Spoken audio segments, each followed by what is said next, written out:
Holy Communion, the Lord's Supper, sometimes called the Eucharist, they're all terms that are used correctly for one of two sacraments practiced in the United Methodist Church and in Protestant churches generally. You've probably heard it before. A sacrament is defined as an outward and a visible sign of an inward and spiritual grace. The sacraments are ritual acts of the church which communicate God's love and grace and provide new occasions for experiencing it. For Protestants, our two main sacraments of baptism and Holy Communion are distinguished as acts that Jesus once experienced in such a way that revealed his divine nature, and in addition were acts that Jesus commanded his followers to continue in his name. On this day and on the next 3 months of Communion Sundays, I'm going to lift up different aspects of the meaning of Holy Communion so that we can perhaps appreciate it even more. In one of the congregations I served in the past, I had a difference of opinion with a person who was responsible for decorating the sanctuary for worship. On Communion Sundays, I don't know why you laughed. On Communion Sundays, I wanted to move the communion elements from the very large box, the altar, that was way at the very, very farthest front of the sanctuary, cut back into a little nave almost, on the highest level of the platforms, like our sanctuary upstairs, it had multiple levels. And that was where they always kept the communion elements, and previous ministers had always used the words of institution and consecrated the elements there. And I wanted to bring them down to put them on a lovely table on the level of the congregation, in front of the congregation, to say the words of consecration and distribute the elements there. What she was describing was much what I had experienced as a child, in which times communion was always very, very somber and seemed a little far removed, and I wanted it to be more like a table. She was adamantly certain that the communion elements belonged on the altar, and I said table, and so I really studied communion and its background a lot more so that I could try to figure out what was right and proper and meaningful. So exploring this question brought me to a much deeper appreciation of this holy mystery. This holy mystery is what the United Methodist Church, in a communion document issued in 2004, used to talk about communion, this holy mystery. And today I want to talk about aspects of communion that are about remembrance, sacrifice, and forgiveness of sin, and ultimately my journey to discover altar or table.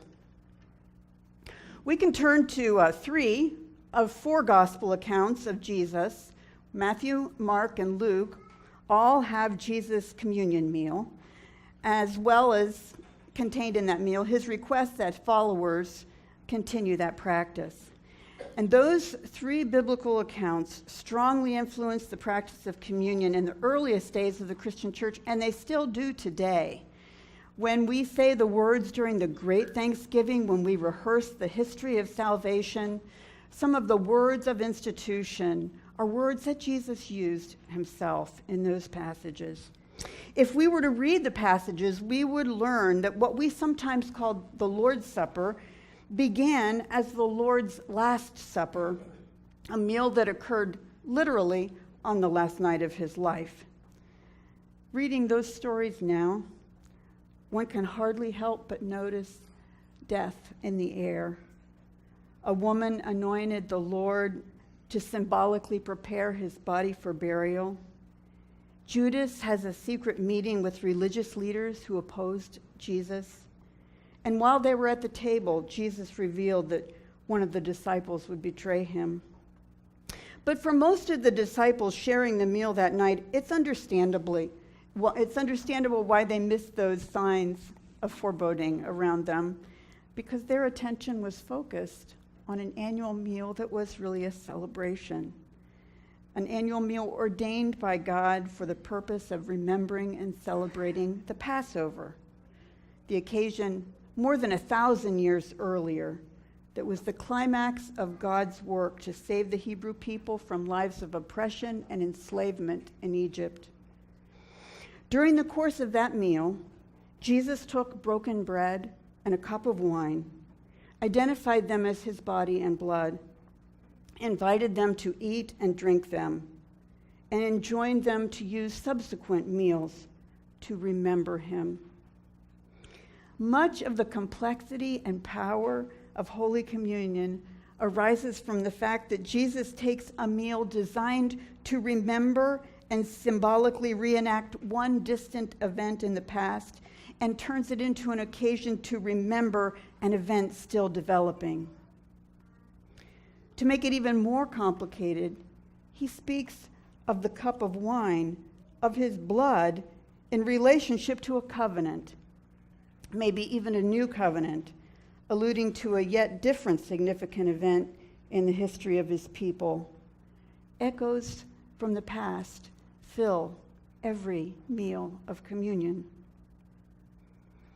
After Christ's resurrection and the coming of the Holy Spirit, Jesus' followers understood that his death was not merely unjust suffering executed upon an unorthodox religious leader, but rather recalling the words at the Last Supper. They saw his death as a sacrifice. There is an aspect of communion that is just like a memorial, which gives the ritual a somber tone appropriate to a humble acknowledgement of the magnitude of loss that some have endured in service to a higher good. Communion music in churches used to sound like funeral music, and I used to think of it as something like a Memorial Day observance, but with two important differences. First, God dies. In the hymnal that they use upstairs, there's this communion hymn, "Let all mortal flesh keep silent." We sang that one a lot because it brings home the fact that God comes to earth and dies. We're all going to die sometime. We humans share that common lot. But it's different when God dies. There's a powerful scene at the end of the film, Gran Torino. I don't know how many of you have seen that.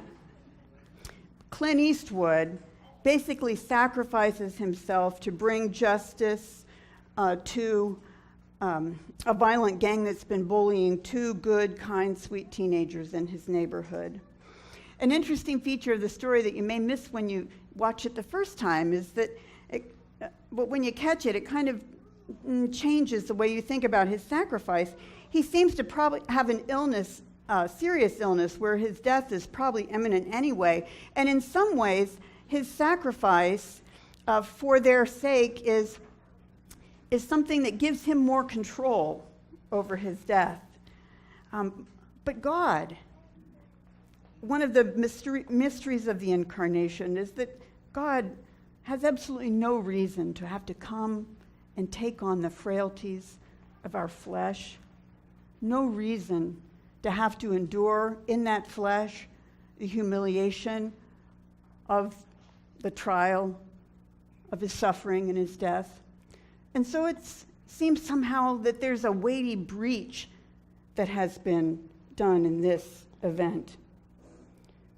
And the second difference from a regular Memorial Day observance, when soldiers die to yield their lives to the value of the ideals and the goals of their homeland, we think it's a good and important cause, worthy of sacrifice. Their lives are put in service of something good and much higher than any of us one person's.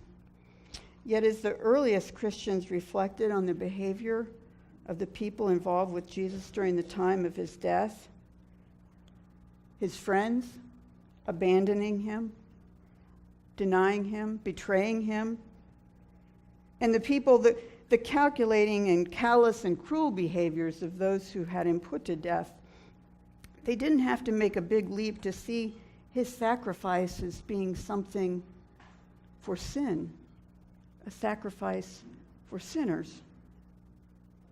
St. Paul says a little while after all that in Romans 5, rarely will anyone die for a righteous person, though perhaps for a good person someone might actually dare to die. But God proves his love for us that while we were yet sinners, Christ died for us. If we were to ask a physicist what's wrong with the world, she might answer entropy, and a physician might say disease. A business person might say, I don't know, waste and inefficiency or laziness. But Christian theologians would traditionally all answer the real thing wrong with the world is sin. And in that term sin, we tend to dump a lot of different things. Intentionally doing something we know is wrong, well, that one's pretty clear. Neglecting to do something that we could and should do to help others. Taking advantage of positions of power to permanently advance our own interests at the expense of others. Participating in and not resisting unjust social structures. And so in the words of the prayer of confession that is part of the lengthy liturgy of Holy Communion, we usually do a slightly abbreviated version. But the prayer of confession in that liturgy says, Merciful God, we confess that we have not loved you with our whole heart.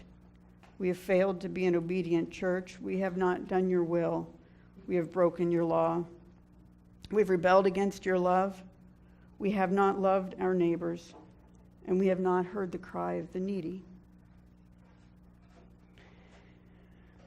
That kind of sums it up.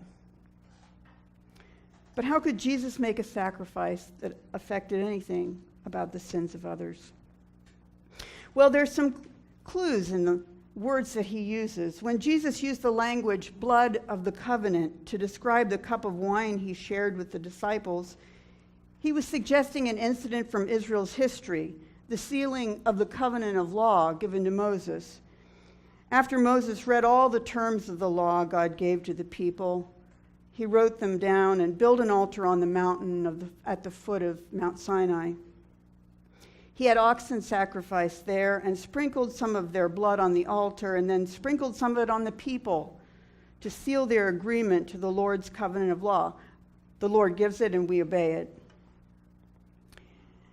But also in that Old Testament covenant of law, priests were prescribed regular ways to bring resolution to people's transgressions against the law through various kinds of sacrifices.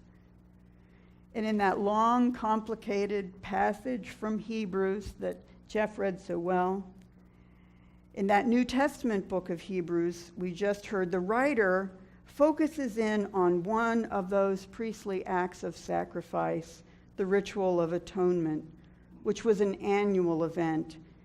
And for the writer of Hebrews, the ritual of atonement was a way of understanding the sacrifice of Christ's death and the meaning of the words blood of the covenant. The ritual of atonement was made once a year by the high priest, who alone was able to enter the Holy of Holies, a place in a separate part of the tent of meeting, which is kind of why I think the altars in a lot of churches are way up at the front and in a little nook of their own. And the high priest was to make a sacrifice for the people for the sins that were not intentional or identified previously, and therefore had not been resolved. And that sacrifice also involved taking the blood of a bull and sprinkling it on the covering of the Ark of the Covenant. The author of Hebrews sees Christ as the high priest and the sacrifice.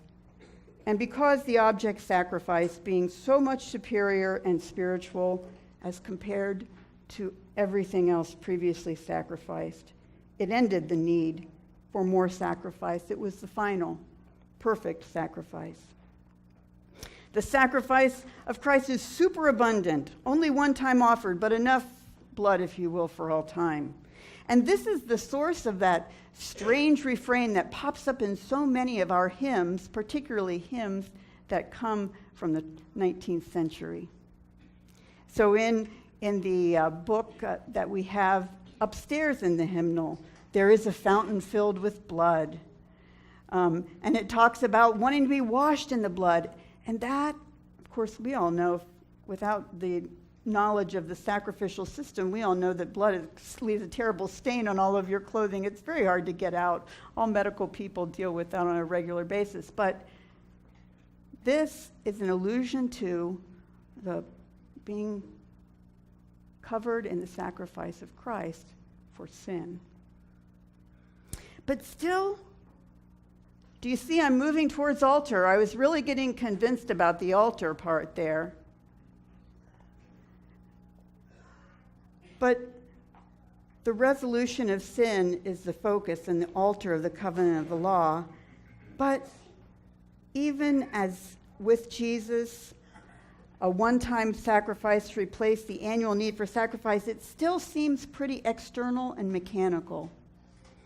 And Hebrews tries to get to the idea that the sacrifice of Christ is supposed to do something to our hearts, something to change the relationship. And we know that it's really something deep inside of us where sin lies and its roots and its motivations. And that's why I like to think of Holy Communion as occurring at a table. Because the table seems like the setting to see Jesus as the one who offered the new covenant in his words. When he used the term new covenant, he was referring to a prophecy in the book of Jeremiah. The days are surely coming, says the Lord, when I will make a new covenant with the house of Israel and the house of Judah. It will not be like the covenant that I made with their ancestors when I took them by the hand to bring them out of Egypt, a covenant that they broke, though I was their husband, says the Lord. But this is the covenant that I will make with the house of Israel after those days, says the Lord. I'll put my law within them, and I'll write it on their hearts, and I will be their God, and they will be my people. It was relational. No longer shall they teach one another or say to each other, know the Lord, for they shall all know me, from the least of them to the greatest. For I will forgive their iniquity and remember their sin no more. I will be their God, and they will be my people. In the new covenant, the terms of the covenant are really completely different. The law that we are given is to love God with all our heart, mind, and strength, to love our neighbor as ourselves. And we seal the covenant perpetually by faith in Jesus. And that Jesus started opening up a relationship that got to people's hearts around a table. I love the stories of all of the ways that Jesus surprised people with love and grace and welcome at a table. The second passage that Jeff read was about the table, where Jesus has been accused of having fellowship with tax collectors and with sinners. And I love the image because food is my love language for my family. So there is something about creating a space where people can come and be fed and visit with one another that can be so transformative. How did Jesus write God's law on people's hearts? By building a relationship of love. He was known for table fellowship that stretched the rules of food purity, that tolerated shocking transgression of social norms, that made pious people outraged. He ate with tax collectors. He allowed a woman to wipe his feet with her hair while he reclined at the table. The table is a joyful place. One of the significant accomplishments of the 2004 document by the United Methodists, This Holy Mystery, was that it clarified something in our theology that is really distinctive. For United Methodists, the table is an open table. For many other Protestant churches, you have to be baptized. That is already in the family in order to have the family meal. But John Wesley believed that the experience of God's grace could be started by the invitation to come for the first time and eat by faith at the table that was prepared by the loving sacrifice of one who spared nothing to begin a relationship with us. And altar and table, I just want you to know that we ended up rotating back and forth. Because they both are real, and they both have something important to say. And it's really only in putting them both together that it's a truly joyful thing. And that's why one of my favorite new hymns in the hymnal upstairs is, I come with joy to meet my Lord, forgiven, loved, and free. You'll have to go upstairs to hear the rest of it. So come to the open table today.